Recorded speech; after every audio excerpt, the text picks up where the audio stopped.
Have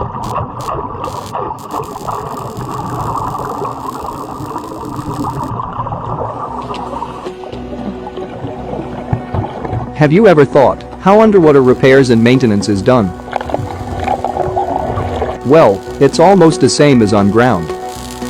Except that everything down here is cooler and more dangerous.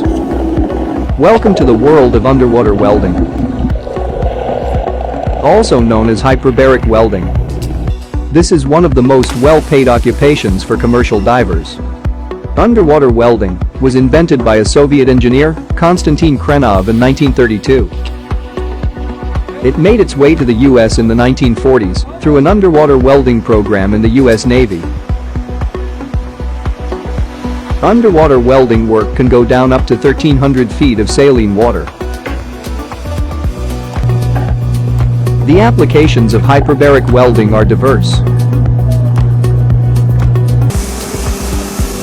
It is often used to repair ships, offshore oil platforms, and pipelines.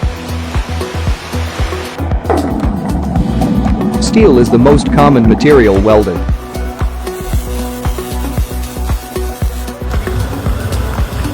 There are two types of underwater welding, wet and dry.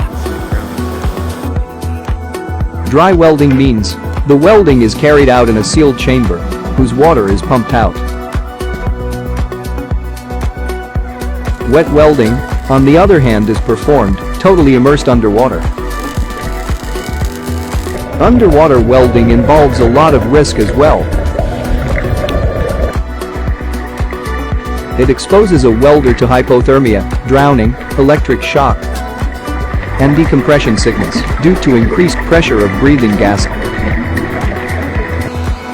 Also, the deeper you get, the harder it is to see.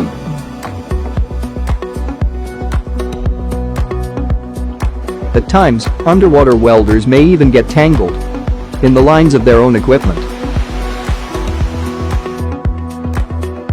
Scared, don't be.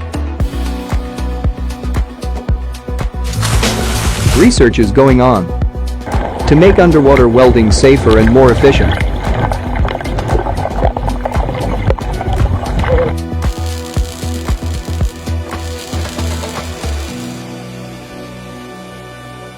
If you like the thrill of the seas, underwater welding could be one avenue you can explore.